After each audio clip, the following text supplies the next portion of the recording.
Welcome back, family. Today's video is more than just a story.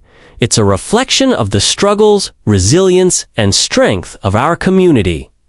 Every view, every like, and every share helps amplify the voices that history has tried to silence.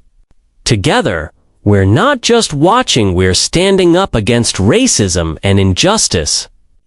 Thank you for being here and for being part of this movement. Let's dive in.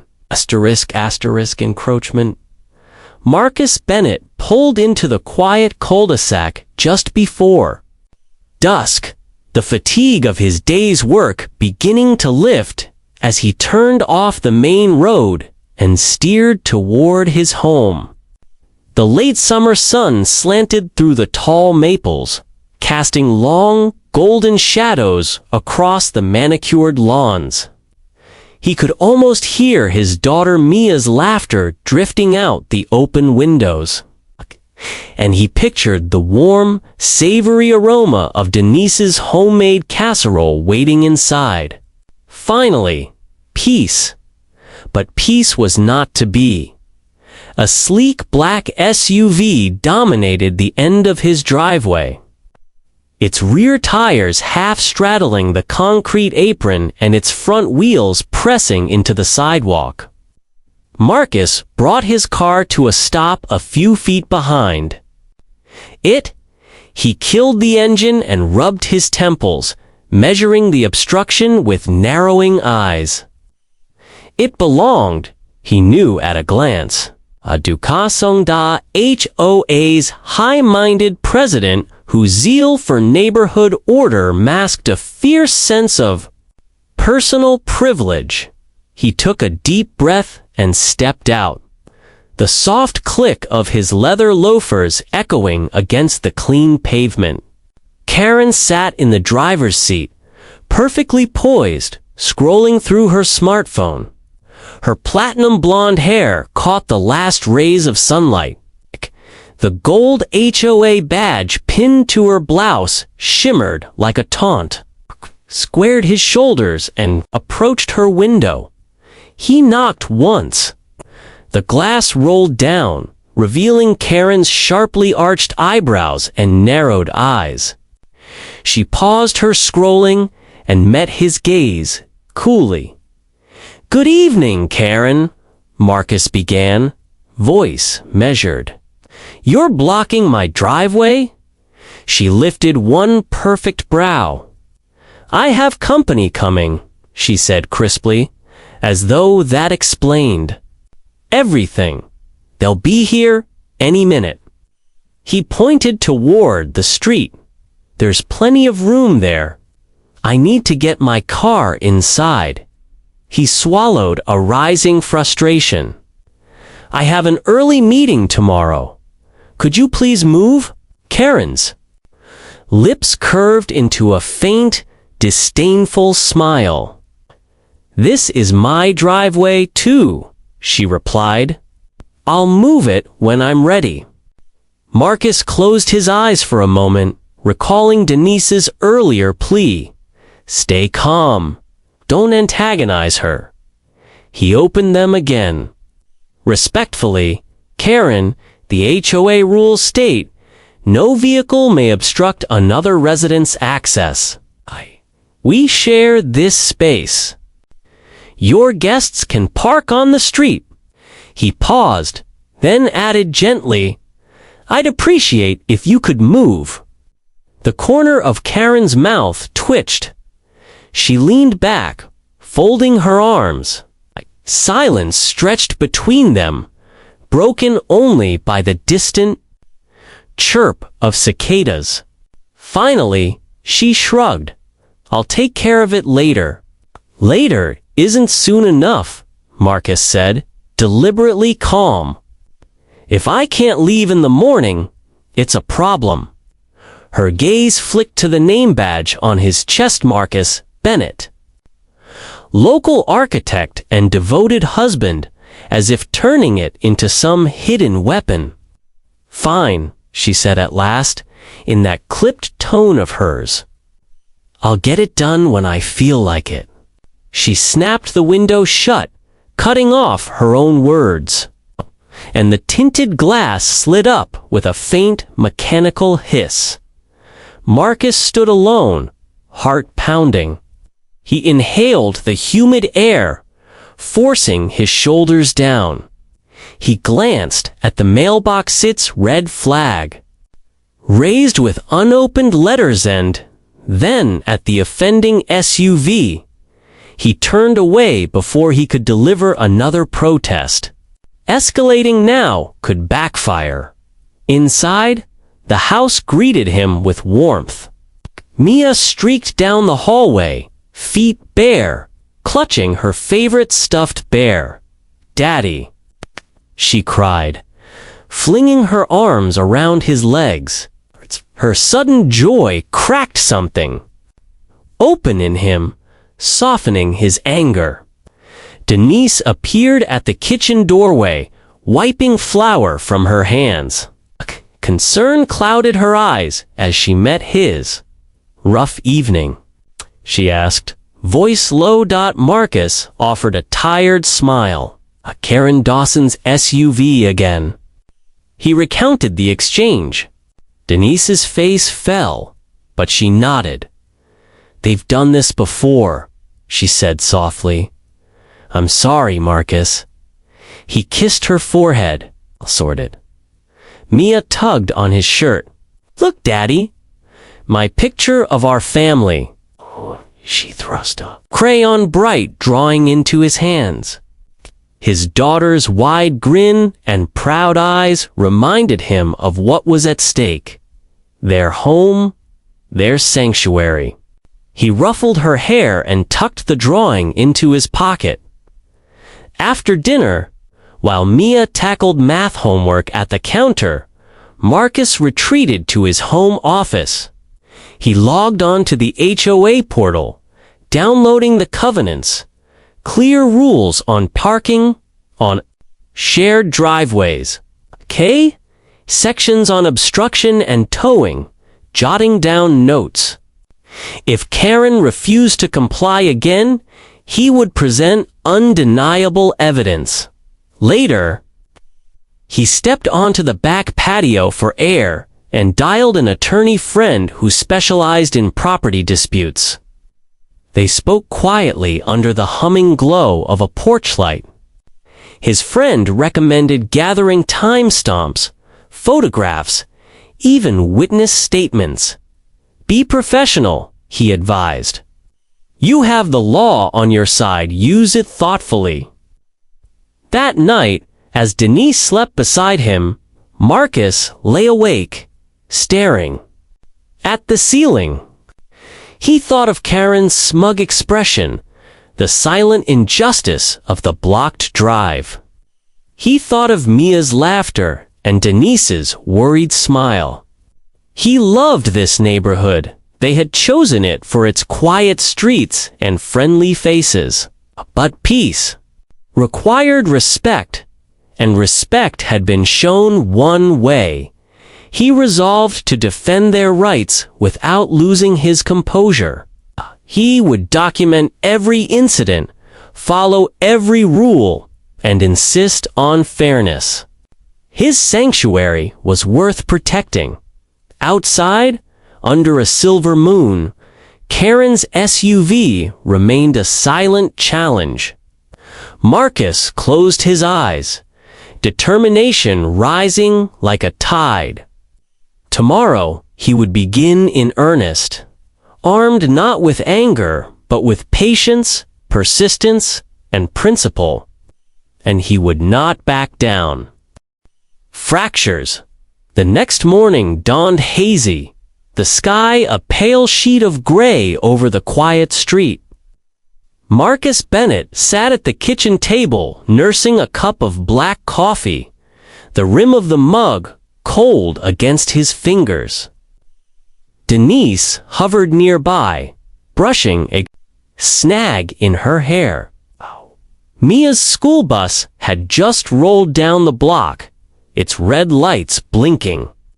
Denise watched Marcus with concern in her eyes. "Are you sure you want to push this?" she asked softly. "What if Karen retaliates?" He traced the rim of his cup. "I don't see another choice," he replied. "It's not just about the driveway, it's about respect." Over the next 2 days, Karen Dawson's SUV appeared once more, again wedged halfway across the Bennett driveway. Marcus documented each incident, photographing the vehicle's position at exactly 7:45 a.m. and again at 6:20 p.m. He emailed copies of the images to the HOA secretary who, coincidentally, was one of Karen's closest friends and requested an official warning to be issued. He copied the HOA rules on shared driveway regulations, highlighting the clause on obstruction. That evening, at the neighborhood block party hosted on Willow Lane, Marcus hoped conversation might shift perceptions. Colorful lanterns swung overhead. Children darted between tables of potato salad and fruit punch, and neighbors clinked paper cups.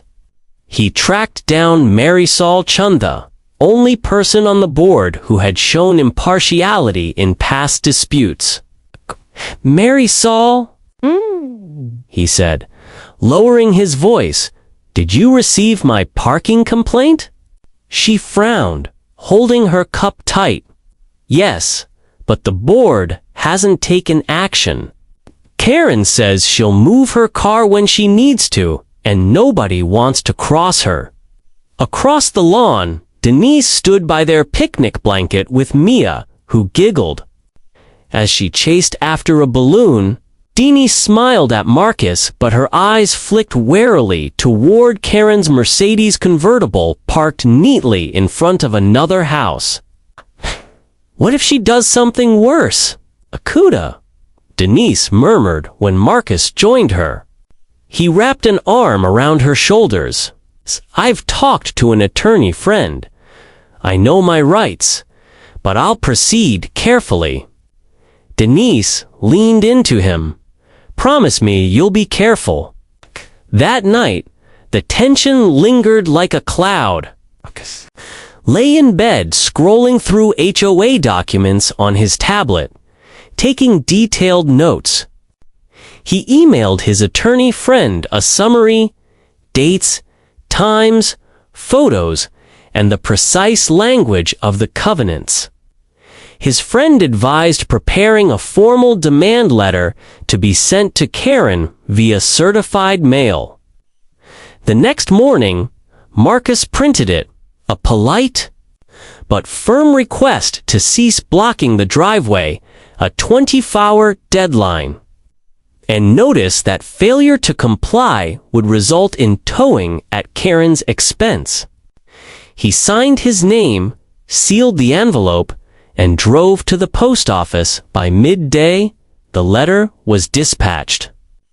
Marcus felt a small surge of satisfaction in objective record, delivered with proof of receipt, yet unease twisted in his gut. Denise called during his lunch break. "Did you send it?" she whispered. He confirmed. "Good," she breathed. "Just watch yourself." After hanging up, he refocused on work, but his mind kept drifting. Would Karen escalate? That afternoon, a posting appeared on the HOA bulletin board. An official notice stating that any vehicle obstructing another's driveway would be subject to towing after a warning. The notice bore Karen's signature and a purple HOA seal. Marcus stared at it, heart thudding. He'd been heard perhaps too loudly.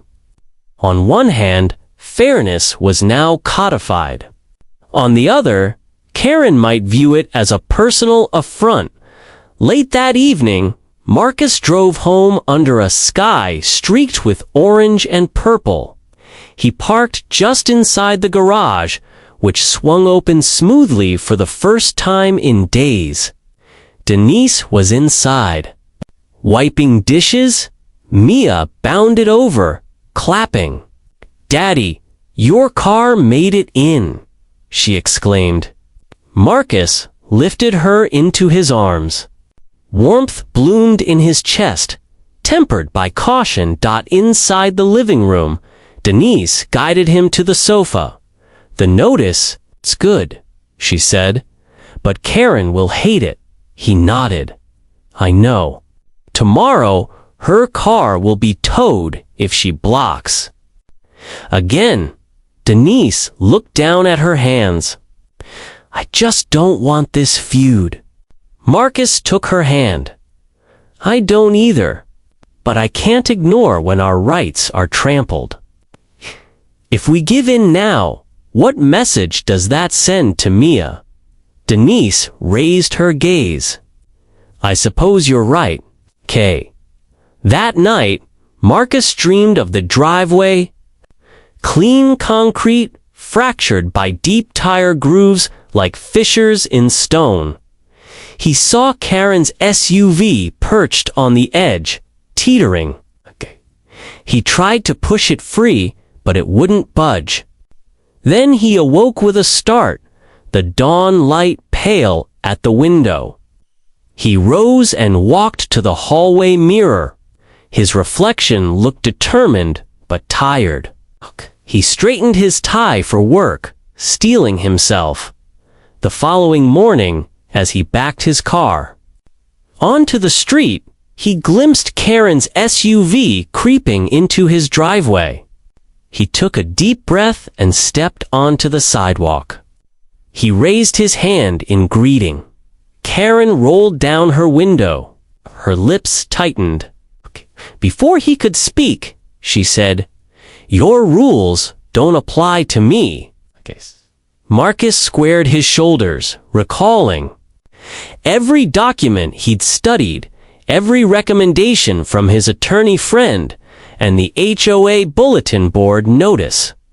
Actually, he replied with quiet firmness, "They do? And as of today, if you don't move, I'll have your vehicle towed." For a moment, her eyes widened. Then she slammed the door shut. The tinted glass rose. Marcus watched her retreat inside the house, the engine cutting off. He exhaled slowly. The fractures in their community had deepened, but he would continue to mend them, one principled step at a time. Escalation. The morning light broke over Willow Lane in muted grays, the mist clinging to hedges as if reluctant to lift. Marcus Bennett stepped onto his front porch, coffee mug in hand, and noticed the familiar sight, Karen Dawson's SUV propped across his driveway again. But today, something was different. A single jagged slash marred the sidewall of his rear tire, glistening fresh like a scar. His heart twisted. He knelt to inspect the damaging, angry gash that could have been inflicted. Only intentionally. Niece emerged behind him, her eyes widening at the sight. "Marcus." "That's hers," she whispered, voice trembling. He nodded, crouched low. "She did this." He reached for his phone, thumb hovering over the camera. "We need evidence." Denise snapped photographs while he hovered. Afterward, he called his attorney friend. The line crackled. Then the familiar, calm voice advised immediate filing of a police report. "Vandalism is a crime," the attorney reminded him. "Make sure you note the date, time, and circumstances. We'll add this to your demand letter." By mid-morning, Officer Ramirez of the County Sheriff's Department arrived. He was a tall man with a weathered badge and steady gaze. Marcus greeted. him at the edge of the driveway and led him to the damaged tire. Denise stood close, arms crossed. Ramirez knelt, examined the cut, then rose. "This isn't accidental," he said quietly. "I'll file the report and see if the surveillance cameras down the street caught anything." He collected statements, took his own photos, then patted Marcus gently on the shoulder. "We'll get to the bottom of this." That afternoon, a strange tension rippled through the neighborhood. Word of the vandalism spread, whispers flitting from porch to porch. Some neighbors offered condolences. Others cast wary glances at Karen's house, where the curtains remained stubbornly drawn. Meanwhile, Karen sent a sharp email to the HOA board accusing Marcus of fabricating claims and harassing her. Her message was broadcast to every member. Her words laced with entitlement. She'd been unfairly targeted and maligned by a neighbor acting out of spite. That evening, the HOA held its monthly meeting in the community clubhouse. The polished wooden chairs were arranged in neat rows beneath fluorescent lights that hummed softly. Marcus and Denise entered to find Karen already seated at the head table, flanked by her allies board members who nodded curt greetings. The president of the board, Eleanor Hastings, tapped her gavel. "Order," she intoned. "Let us begin with old business." She scanned a bulleted agenda projected onto a screen. Driveway obstruction, vandalism allegations, enforcement of covenants, among other items. Karen was first to speak. She rose, slender figure poised in a tailored navy suit, and delivered a rehearsed statement. Her tone was icy.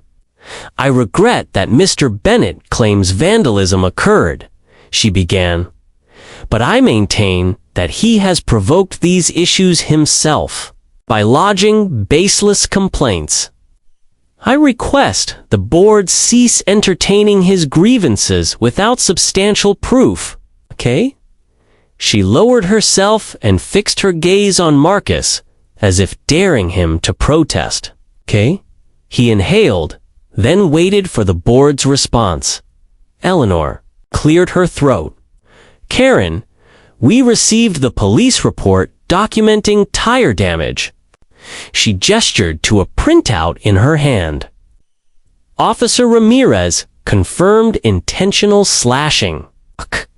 "The matter qualifies as vandalism under our community rules." The other board members stirred. Karen's lips tightened.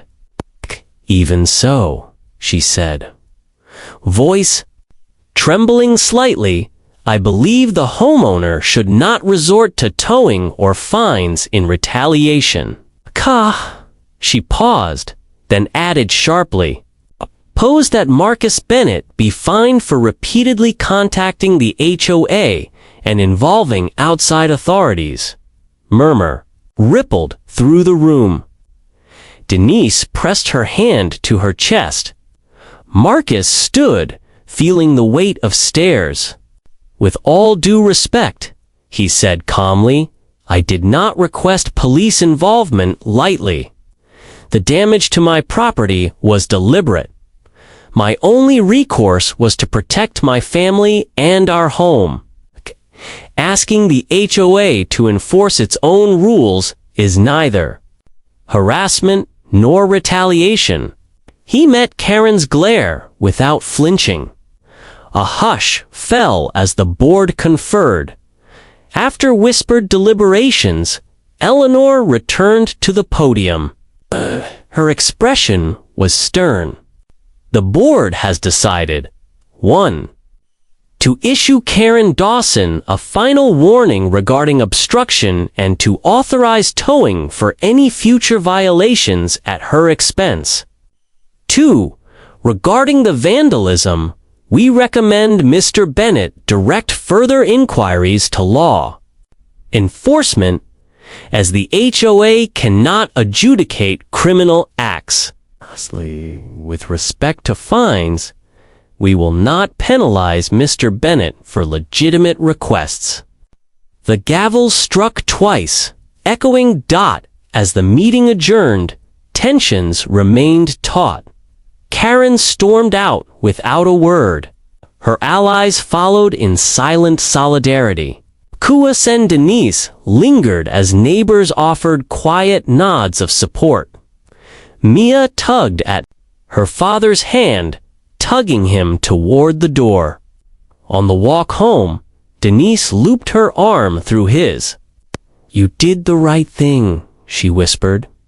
He squeezed her hand, heart heavy with the knowledge that escalation had come, but also relieved that authority had sided with fairness.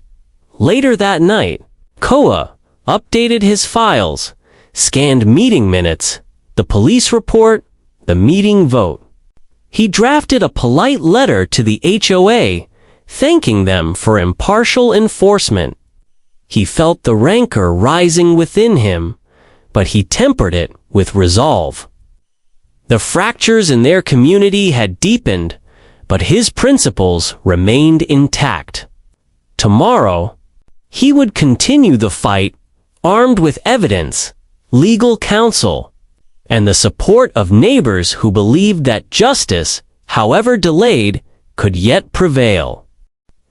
Resolutions sought, Marcus Bennett awoke before dawn, the pale morning light filtering through the blinds like a silent herald of change. He pressed a hand to the side of his face, recalling the events of the previous evening, the HOA meetings. Decisive vote, the board's authorization to tow Karen Dawson's SUV on any future obstruction. Today would be the day he acted on that decision.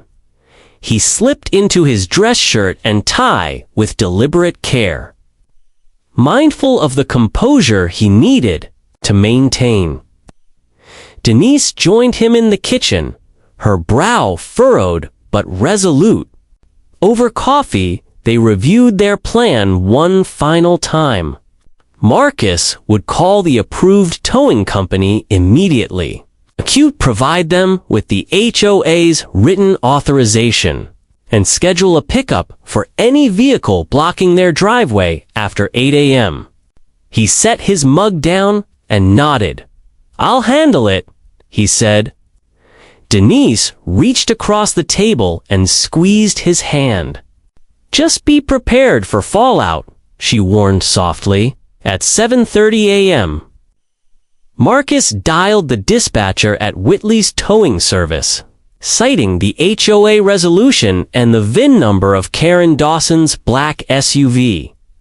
The dispatcher confirmed that once the truck was on site, they would affix a notice to the windshield, giving a 30-minute window for voluntary relocation before towing. Marcus asked for the earliest slot. 9 a.m. and received confirmation. He thanked the dispatcher, hung up, and stepped outside to photograph Karen's vehicle parked again across half the driveway. He texted the image, timestamp, and address to the tow company, then to the HOA secretary, and finally to his attorney friend. All notifications had been sent by 7:45 a.m. Ready, Denise called from the doorway. Marcus inhaled deeply. Ready? He kissed her cheek and walked back inside to gather his briefcase. Mia, dressed in her school uniform, descended the stairs with sleepy eyes and gave him a hug. "Good luck, Daddy," she whispered. He ruffled her hair. "I'll see you when I get home." The walk to his car felt strangely momentous. Each step toward the street represented the upholding of principle over placation, of fairness over intimidation. As he passed neighborly porches, he noted a few blinds twitching residents watching. Perhaps curious, perhaps anxious like him. At work, Marcus maintained his focus, catching up on design plans and status meetings. Yet his mind drifted to the impending tow. Each hour seemed to stretch. By mid-morning, he found his phone buzzing with HOA updates. At 8:50 a.m., the HOA secretary texted, "Whitley's on their way.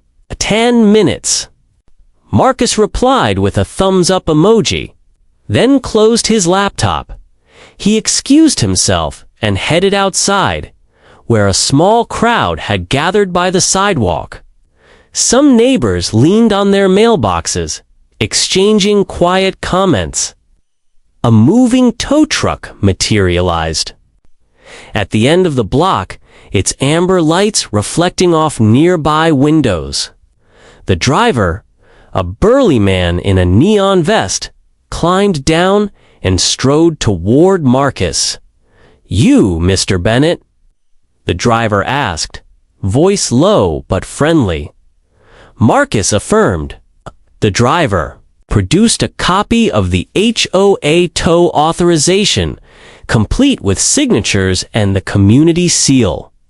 "This all checks out," he said, then affixed a bright yellow warning sticker to Karen's windshield before stepping back. Marcus watched as the minutes ticked away on his phone's timer.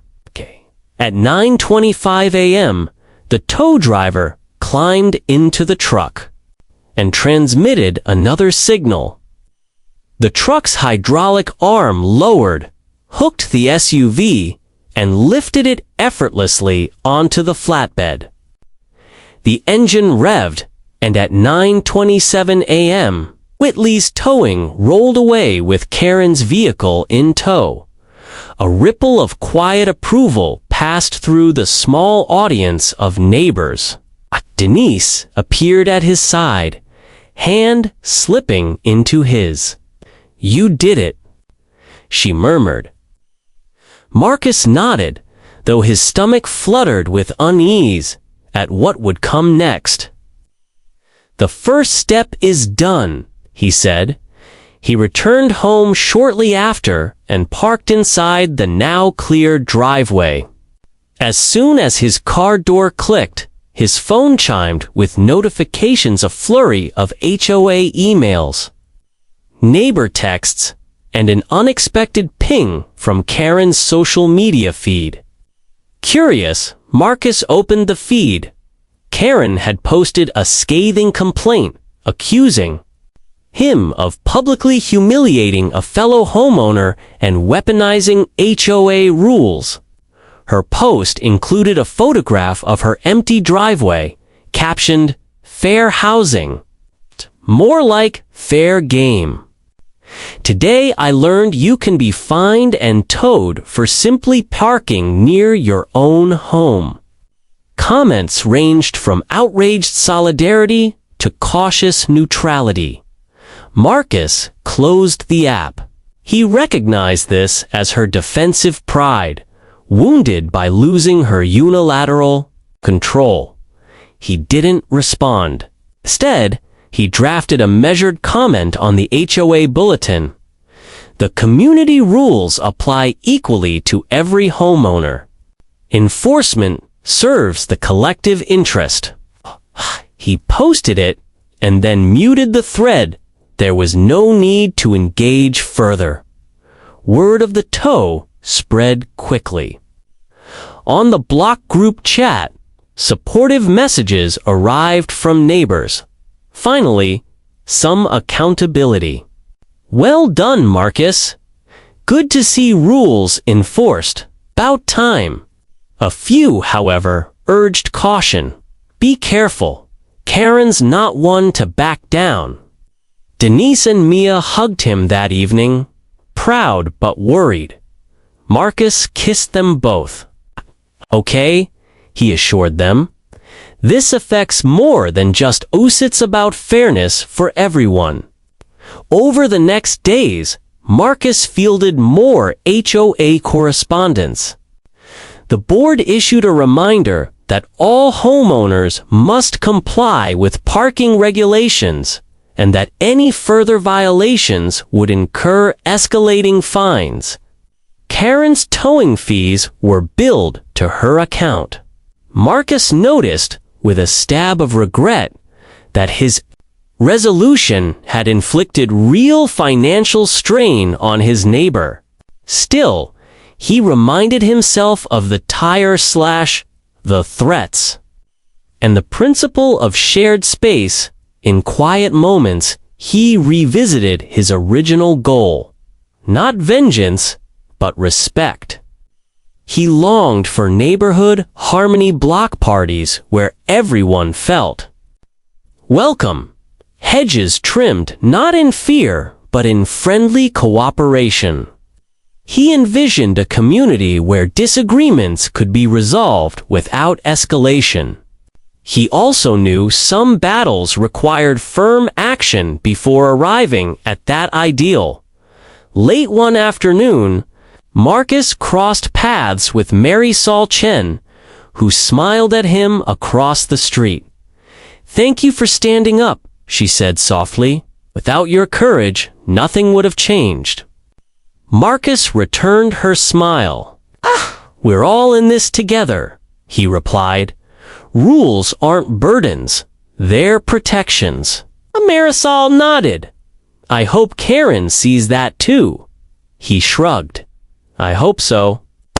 That night, Marcus sat at his desk, drafting a thoughtful letter to all residents, lauding the principle of equitable enforcement. He signed it, "In Common Cause, Marcus Bennett." In the soft glow of his desk lamp, he reflected on how far they had come from polite entreaties to a formal resolution that no one, regardless of status, could ignore. He leaned back, exhaling. Change often arrives through discomfort, he thought, but its gains endure. Outside, the street lay quiet under a sky streaked with twilight. Karen Dawson's driveway sat empty, her SUV absent, but her challenge remained a distant echo. Marcus closed his laptop and stood, resolved to heal the fractures. He had widened in seeking justice.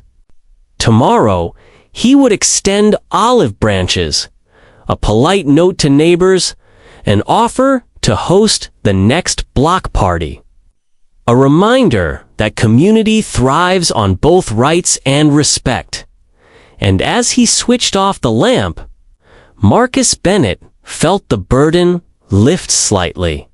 He had upheld his family's rights without abandoning his principles, and in doing so, had set a precedent that would shape Willow Lane for years to come. Counterstrike. A week had passed since Whitley's towing hauled Karen Dawson's SUV away for the first time, and Willow Lane's uneasy equilibrium began to settle. Neighbors exchanged cautious smiles as they passed, but the vibrancy of casual conversation seemed dampened by the memory of Karen's public outrage. Kachi, Marcus Bennett had hoped the lesson that HOA rules applied equally to everyone would prompt genuine reflection. Instead, Karen had steeled herself for retaliation. It was a crisp autumn morning, the kind where the air tastes faintly of wood smoke and fallen leaves crunch underfoot.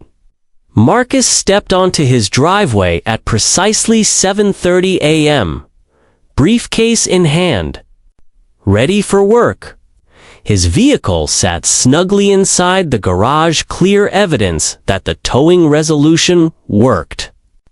Yet, as he glanced down the street, his heart sank. Karen's SUV was back, its tires once again encroaching on his concrete apron. He raised an eyebrow in silent exasperation. She had struck again. Without hesitation, Marcus retrieved his phone and recorded a video of the obstruction, narrating the date, time, and location in calm, measured tones. Chapter 5. Obstruction number 2. Time, 7:32 a.m. He paused, panning from the front bumper to his own driveway entrance, then said, proceeding with authorized tow. He ended the video, saved it, and forwarded it to the HOA secretary, the towing company, and his attorney friend, all before stepping into his car by 8 a.m. Whitley's dispatcher confirmed receipt of the new authorization. The board's resolution still stood. Any further obstruction would be towed immediately at Karen's expense.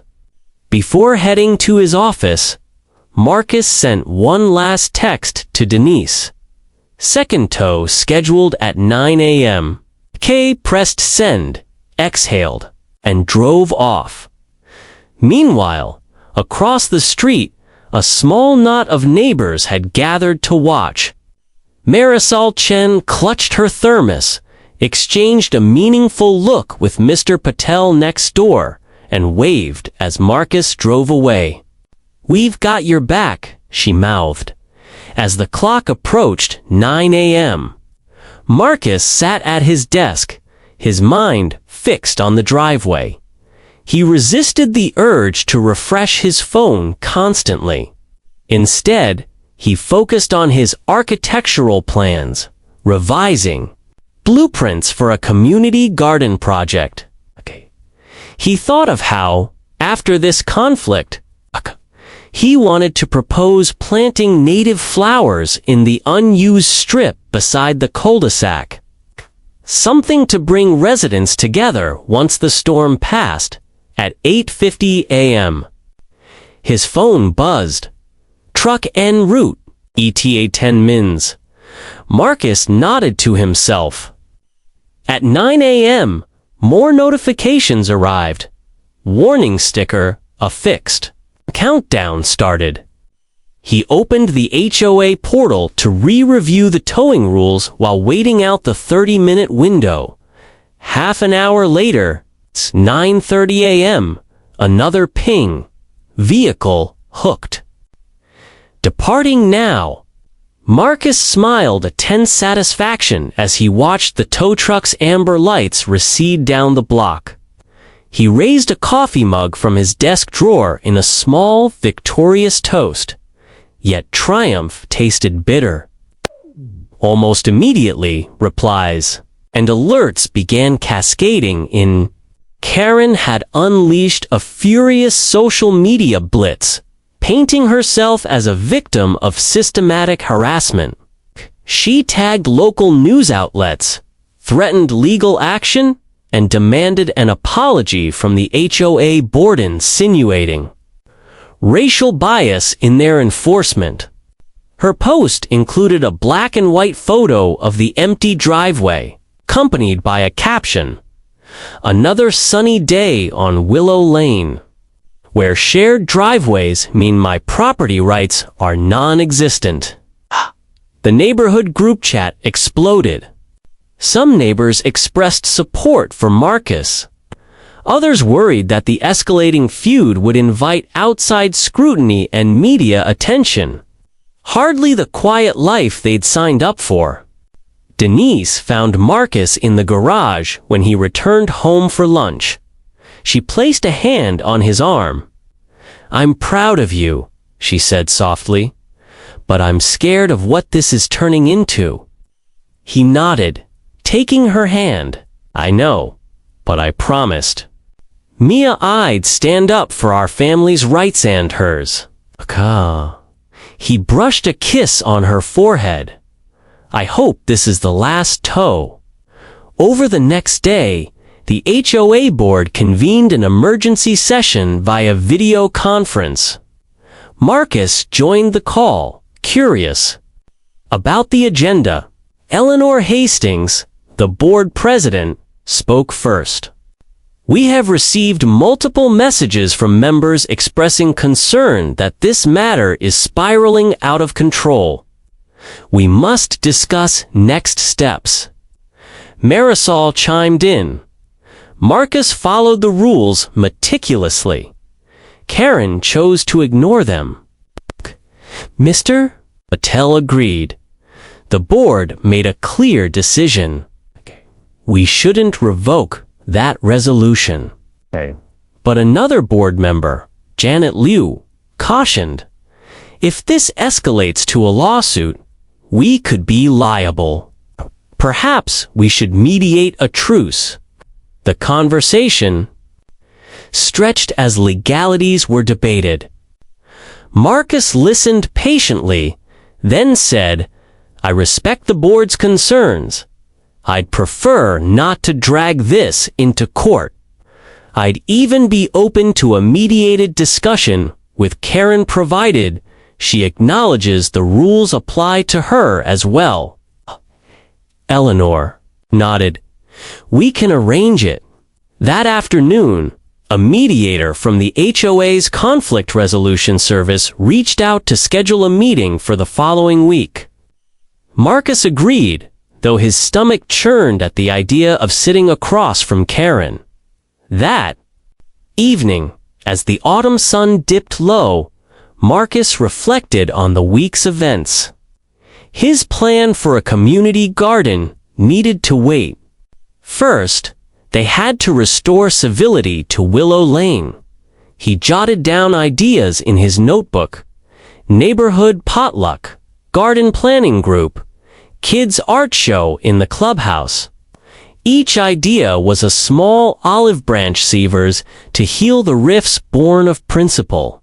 The next morning, Marcus overheard Karen on her front porch, yelling into her phone about twice-toed injustice. He paused outside the gate, debating whether to approach. He hesitated, then let her rant as he walked past, offering a curt nod. She glared, but did not reply. That afternoon, he drafted a brief, courteous email to Karen, copied to the mediator. Ms. Dawson, I appreciate the opportunity to meet and discuss our concerns.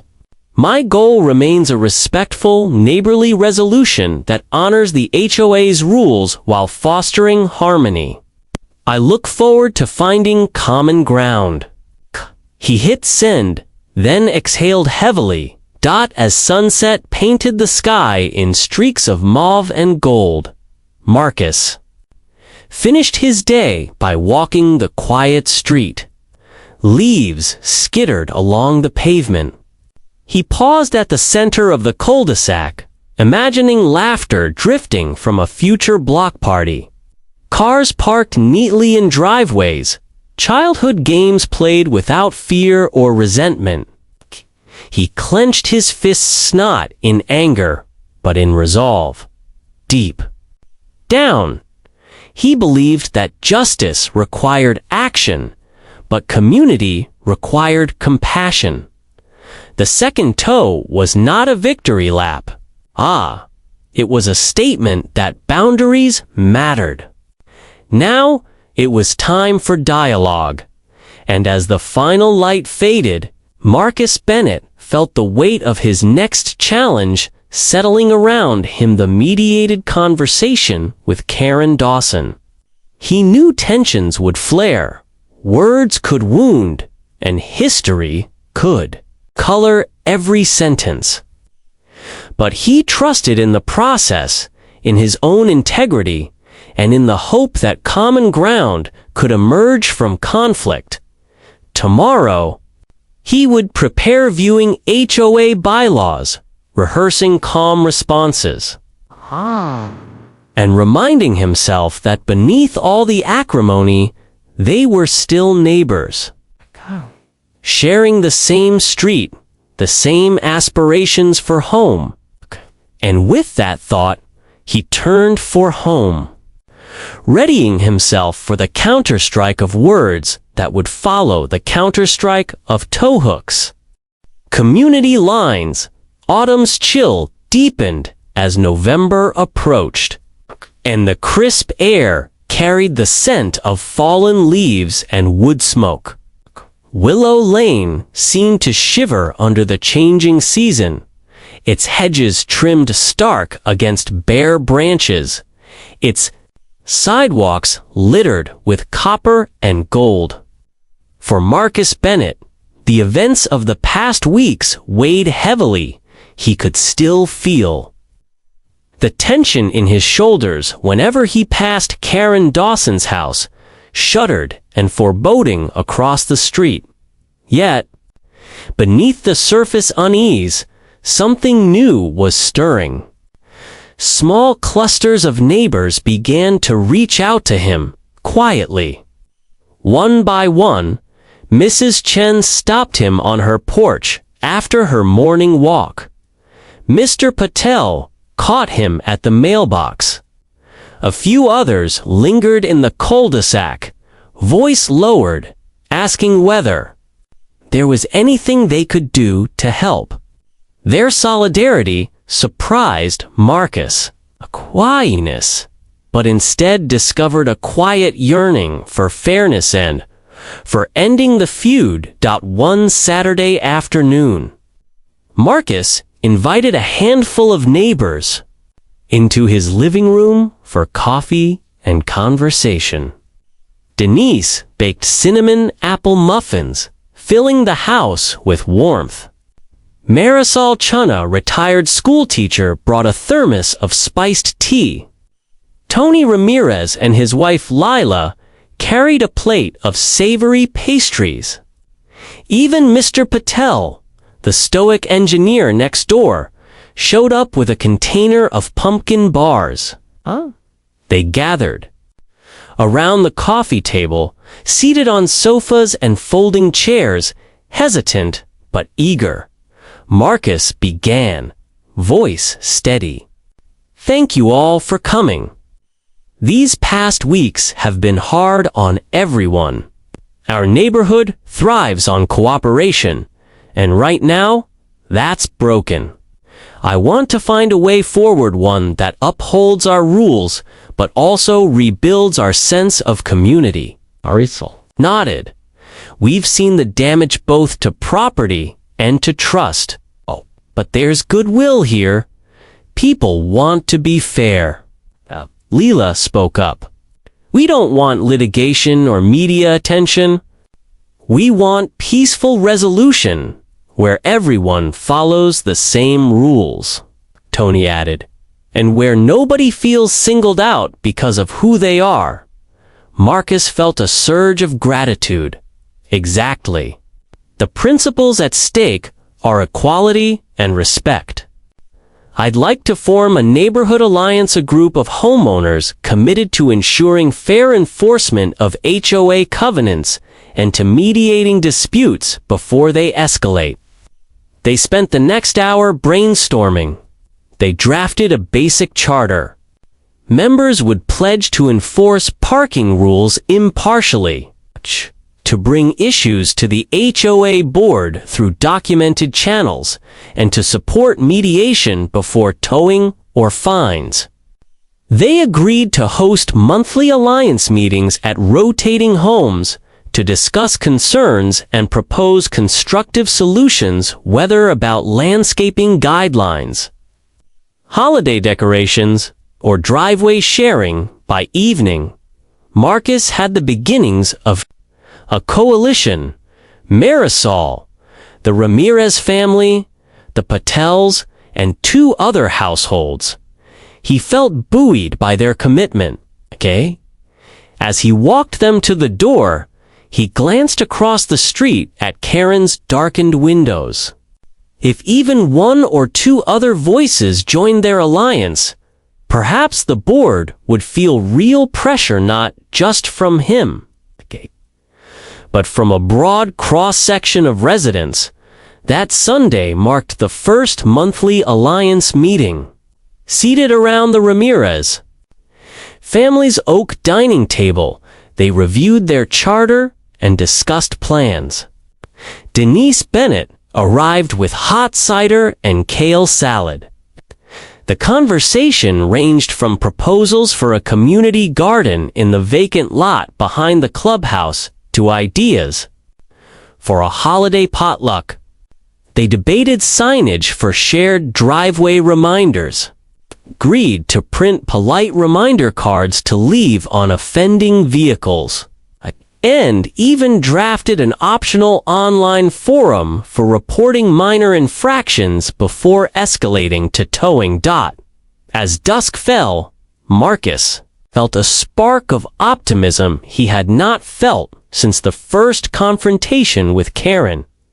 They were reclaiming their neighborhood spirit through dialogue, through joint action, rather than through unilateral towhooks.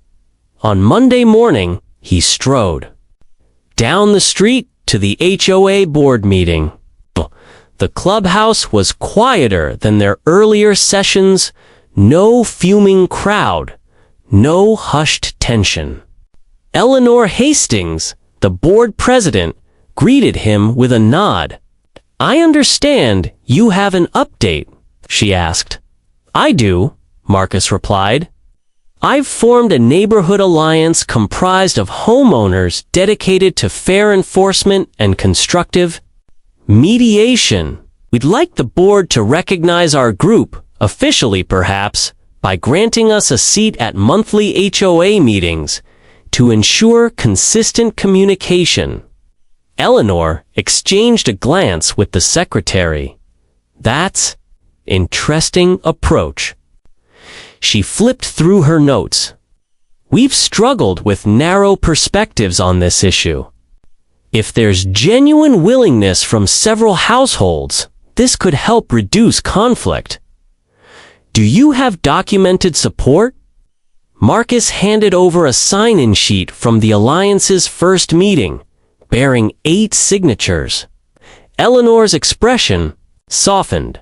"Very well. We'll place this on the agenda for a vote today." Moments later, the board reconvened.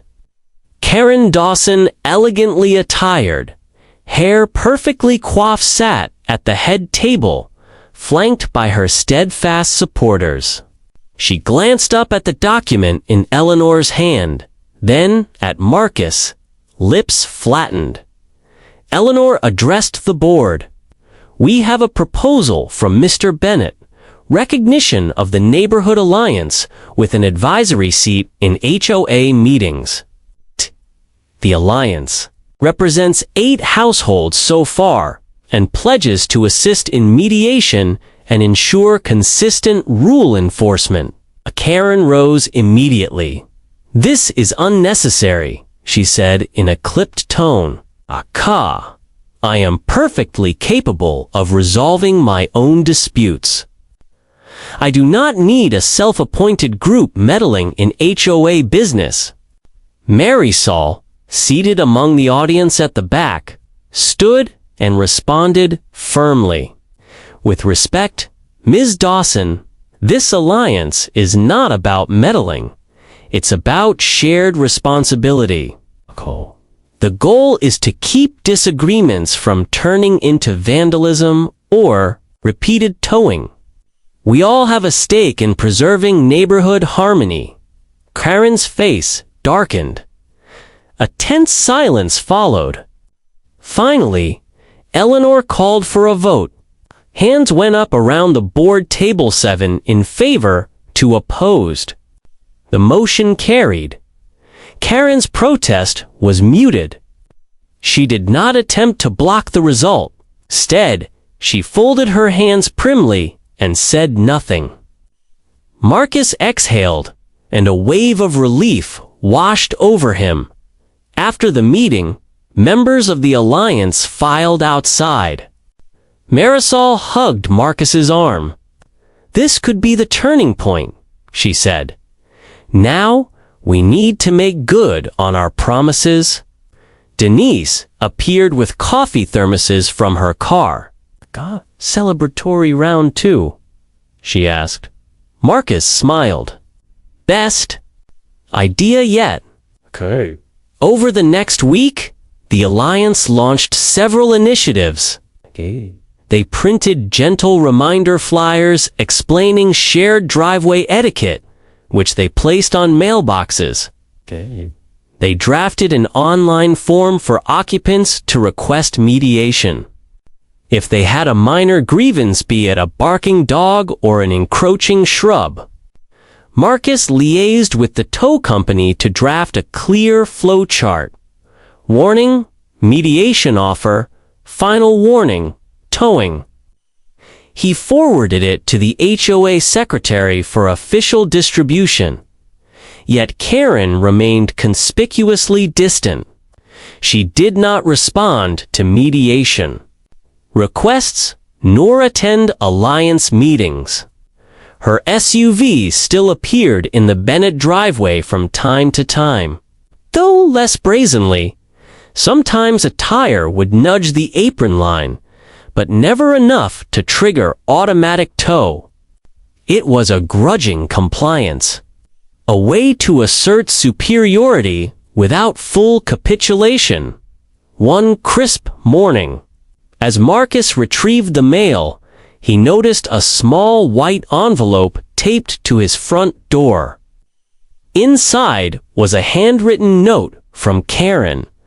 I reserve the right to park my vehicle as I see fit.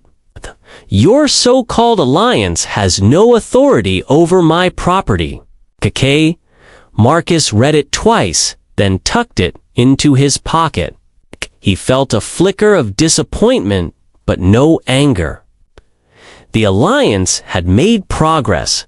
The board recognized collective oversight. The neighborhood boundaries were clearly marked, and even Karen, though resentful, was constrained by the newly codified process. He took a deep breath and walked back to Denise, who stood on the porch with Mia. Mia waved, backpack bouncing. Denise gave him a proud smile. We did it, she said quietly. He nodded, knees softening with relief. We drew the lines of fairness, lines of community. He swallowed, then said firmly, now we must respect them. Together, they walked down the lane toward the clubhouse for the first Alliance-sponsored book swap and bake sale modest event. Yet a powerful testament to how neighbors could reclaim unity from discord. Leaves drifted across their path like golden confetti, and for the first time since the entire conflict began, Marcus felt hopeful that Willow Lane would heal one handshake at a time. Reckoning, the chill of early December carried with it an unspoken promise of finality. Willow Lane, clad in skeletal trees and dotted with festive wreaths on doorways, hummed with the faint undertone of Winter Rit's hush, pregnant with anticipation. For the Bennett family, it was the calm before the storm. The mediated session with Karen Dawson was scheduled for the following afternoon, and Marcus felt both apprehensive and resolute as he prepared. He rose before dawn and walked the perimeter of his property, inspecting the driveway boundary markers one last time. The Suna pale, golden orb peeked over the rooftops, illuminating long shadows on the concrete. Denise joined him, cup of tea warming her gloved hands. Mia's laughter drifted from the kitchen. She rushed past with her backpack, eager to catch the school bus. Marcus smiled at the normalcy of IT proof that life continued beyond neighborhood politics. Inside, Key laid out the dossier he had assembled, scanned copies of the HOA covenants, minutes of board meetings, photographic timelines of each obstruction and tow, records of polite warnings, and the Alliance charter. He added the written offer of mediation, his courteous email to Karen, and the handouts they planned to present. Each document represented not only a defense of his family's rights, but a structured pathway toward reconciliation. By mid-morning, he and Denise gathered at the community clubhouse, its lobby smelling faintly of pine garlands. Marisol, Chen, and Mr. Patel sat at a round table with the HOA moderator, professional mediator hired at the board's expense. Marisol gave Marcus an encouraging nod. He returned it, steeling himself. Karen arrived at 1 p.m., impeccably dressed in a charcoal coat with her platinum hair swept into a sleek bun. She carried a leather folder, her shoulders squared with aloof determination. Eleanor Hastings introduced the session, offering a brief overview of the process. Each party would have 15 minutes to state their perspective, followed by facilitated discussion aimed at finding common ground. Marcus took a deep breath as Karen settled into the chair opposite him. There was extra seating for their representatives, Niece and Marisol, for Marcus. Karen's two HOA allies, Janet and Victor, for her. When it was his turn, Marcus stood. "Thank you all for coming," he began, projecting calm confidence. "Our neighborhood has faced significant discord over parking and property access. My primary concern has always been to protect my family's safety and ensure the covenants are applied fairly. I've documented every step: polite requests, formal letters, repeated warnings, and the board's resolution authorizing towing. This process wasn't designed to punish, but to uphold our shared agreements so that all families, regardless of background, feel secure in their homes." He gestured to the dossier. "I present this not as a threat, but as a record that invites transparency." Karen's expression was unreadable as she jotted notes in her folder. When Marcus sat, Denise leaned forward to offer silent support. Next, Karen stood, her heels clicking on the polished floor. "I appreciate the board's invitation," she said, voice measured. "However, I maintain that Mr. Bennett has wielded HOA rules as a weapon against me, unfairly targeting my rights as a homeowner. I have guests, deliveries, and service providers who require convenient access. The Alliance's insistence on rigid enforcement overlooks the practicalities of daily life." She tapped a sheet of paper.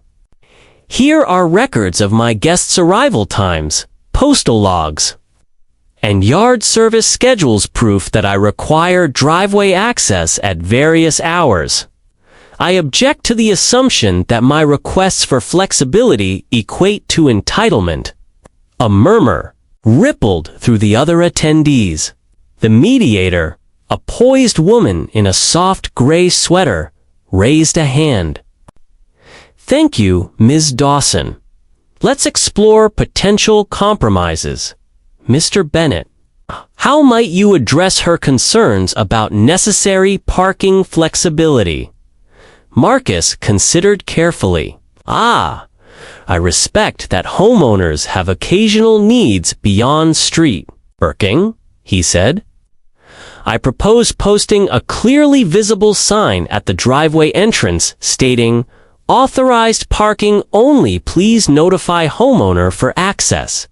Additionally, Karen could notify me via the HOA's online form at least 1 hour in advance of planned driveway use, allowing me to arrange alternative parking or delay my departure by a few minutes. That way, her guests aren't inconvenienced, and my access remains unobstructed." He paused. This system has precedent in other HOA communities and can be administered by the Alliance to ensure fairness. Karen frowned slightly but met his gaze. Advance notice can work provided it's consistent and reasonable. I can commit to using the form for scheduled events, though urgent deliveries or emergencies may arise. She looked to her allies. Is that satisfactory? Victor nodded quickly. Janet exhaled and adjusted her scarf. The mediator invited them to refine the terms.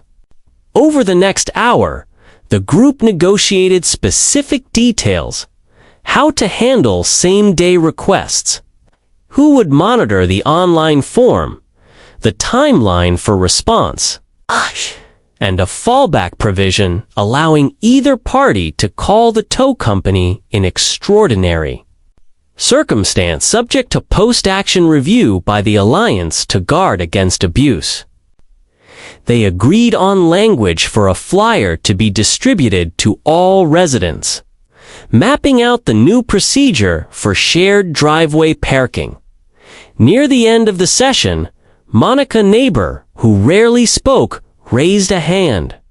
"I just want to say, I'm glad to see us working towards solutions rather than towing or fines.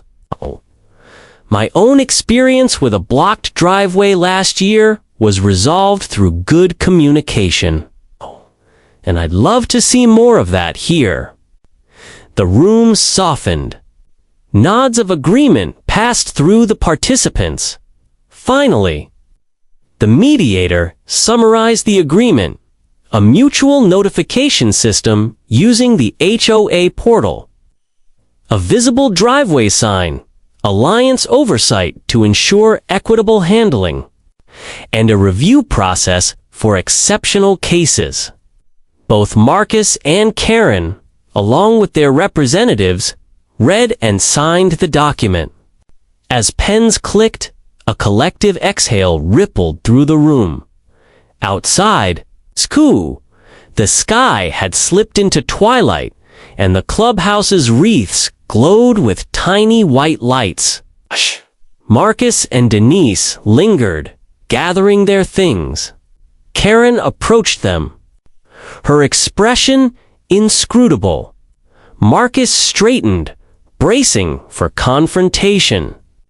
Instead, Karen offered a curt nod.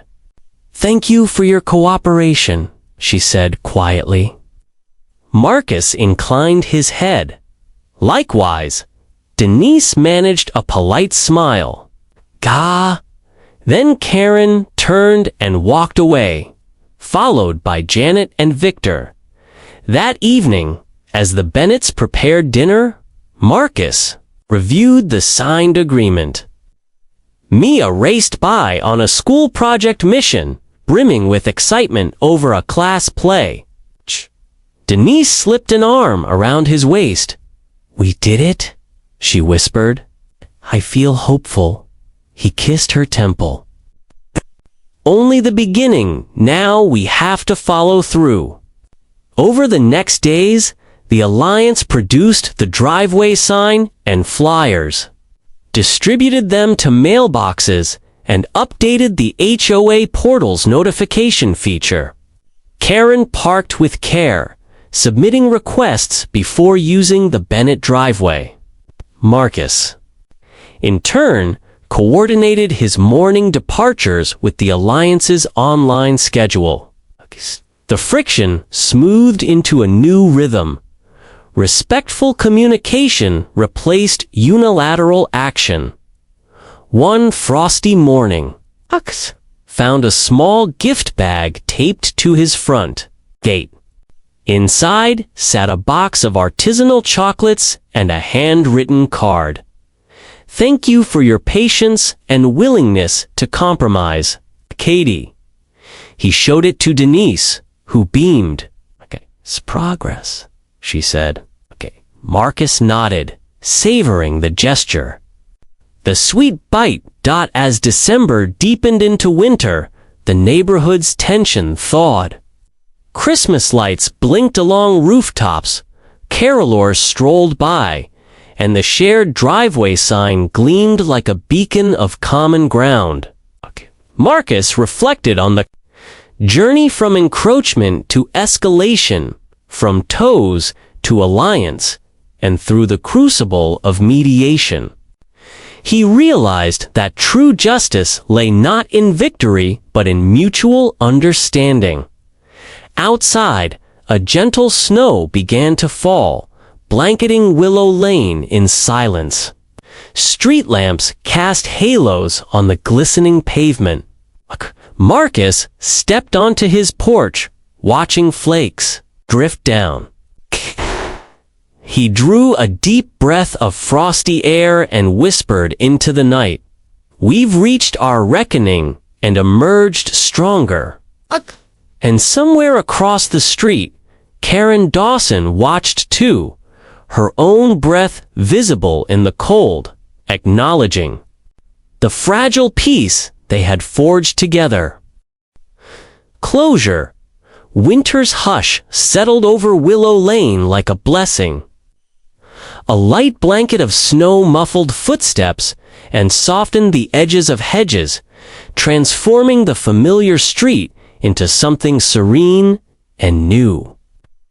Festive wreaths framed each front door, and warm light spilled from windows, casting golden pools onto the glittering white canvas. For the Bennetts, it was the first morning in weeks that felt truly peaceful. Marcus Bennett stepped onto the porch, hailing the crisp, pine-scented air. He gazed down the driveway unblocked, clear, and inviting where the shared driveway sign now stood. It was modest, painted white with neat black lettering. Shared driveway, please notify before entry. Below it, a small plaque bore the Neighborhood Alliance logo. Okay? He felt a quiet pride each time he noticed it, a symbol of collective will and mutual respect coincide. Denise poured steaming mugs of cocoa, the sweet aroma spiced with cinnamon. Mia bounded over, snow dusting her boots, clutching a handmade snowflake ornament for the family Christmas tree. Denise smiled at Marcus. "It's a good morning," she said softly. He nodded, chest warm with gratitude. After breakfast, Marcus retrieved the gift bag he'd received the previous week from Karen Dawson, still sitting by the front door. The box of artisanal chocolates and the handwritten card had been unexpected and meaningful. He lifted it now, thinking of the quiet gesture that signaled a thaw in their relations. He traced his finger along Karen's elegant script. "Thank you for your patience and willingness to compromise." He tucked the card into his pocket and stepped outside, offering Denise and Mia a moment alone to decorate the tree. He crossed the street toward Karen's home, where he saw her tending to her snow-covered car, carefully brushing away the flakes. The pristine black SUV gleamed under the soft daylight. She looked up as he approached, her platinum hair wrapped in a woolen headband. "Good morning," Marcus said, voice steady. He held out the small gift bag. "I meant to give you this sooner, but it seemed fitting today." Inside was a box of holiday cookies, gingerbread stars iced in bright red and green. Karen hesitated, then accepted the bag. A faint smile curved her lips. "Thank you," she replied, warmth flickering in her gray eyes. "I appreciate the gesture." She paused, brushing her gloved hand against her cheek. "We've come a long way." Marcus nodded. "We have. Thank you for working with me with the Alliance to make things right." He gestured toward the driveway sign. "That sign represents more than rules. It represents respect." Karen's gaze softened as she surveyed the sign. "It does," she admitted. Kay was resistant at first. Kay was helped. No more misunderstandings.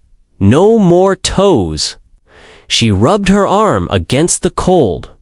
"I hope next year we can organize a neighborhood caroling event by that big oak. I think it would be nice." A gentle breeze stirred the bare branches above them, lifting a swirl of snowflakes. Marcus smiled. "I'd like that." They stood for a moment in companionable silence. Neighbors who had navigated conflict and emerged with mutual understanding.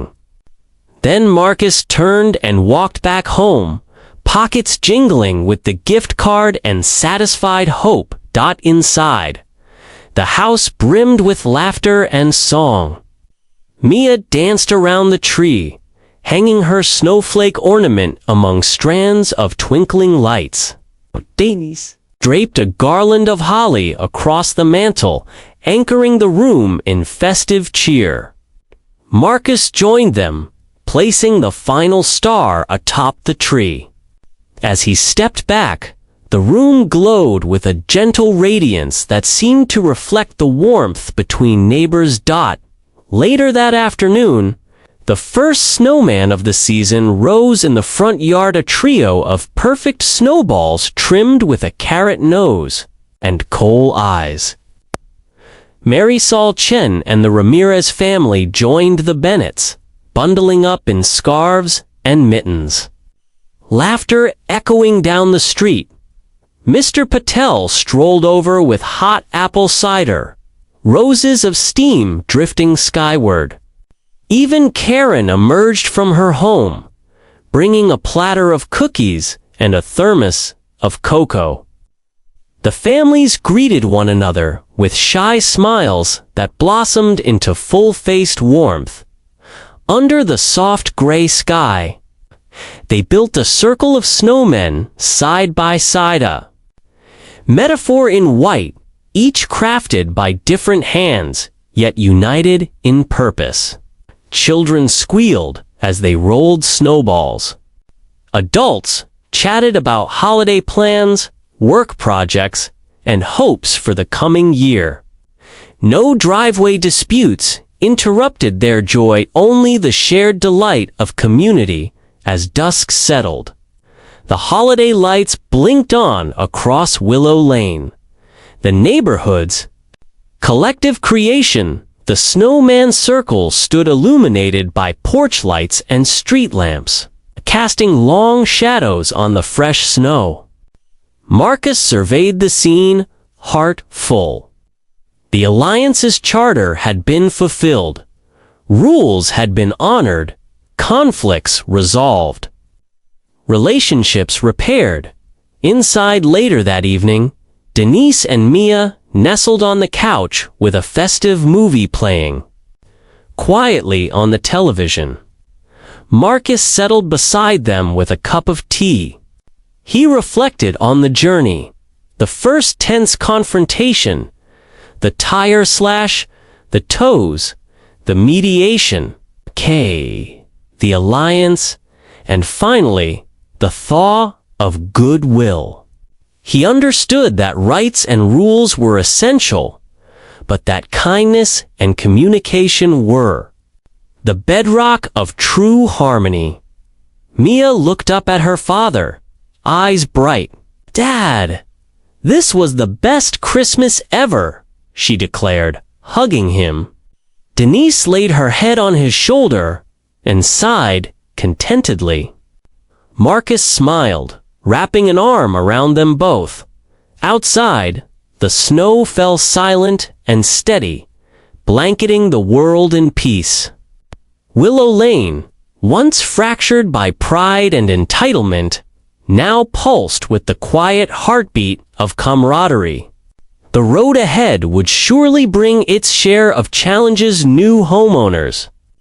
Unexpected disagreements, the ebb and flow of life, but the residents had discovered a deeper truth by standing together, by drawing clear lines and extending open hands. They could weather any storm, and as the snow gathered on rooftops and windowsills, Marcus Bennett closed his eyes, savoring the lasting warmth of community and the knowledge that, at the end of conflict, there could always be closure.